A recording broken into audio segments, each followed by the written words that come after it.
And I genuinely can't understand how organizations, particularly small organizations, because usually people have bet the farm. It matters. It's rather like crossing the ocean with a single engine airplane if you're a solopreneur.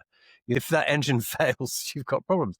So the first thing you do is you make sure that you've got a multi-engine airplane and you've got more than enough fuel. And that comes from structured thinking, planning, and a clear understanding of where you're going and how you're going to get there. Your analogy about the plane has just made me think it's a great way of saying that there are two thought processes you need. The first one is before you set off to fly across the Atlantic, you need to do your calculations and work out how much fuel do I need? Is my engine big enough?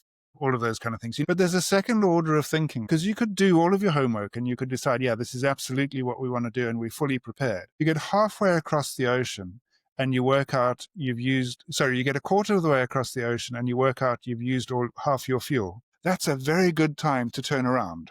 You can't just make your plan and then say, right, now we're in execution mode. When you do it with an analogy, flying a plane, it becomes so obvious. But when you're in organizations, people look at you that it's strange. So I would say, make sure you invest the time and effort to build and install a fuel gauge in your plane so that you know when you're quarter of the way through that you've actually only used a quarter of the fuel and you're good to keep going. And it's interesting how often people say, well, we've got a strategy now, so let's go. And I say, well, hang on, we need to put in place the governance metrics, etc., to tell us whether this is working or not. And it takes time and effort to do that. It takes time and effort to buy or build or install or fit a fuel gauge. But people say, no, we've worked it all out. It's fine. We just want to go now.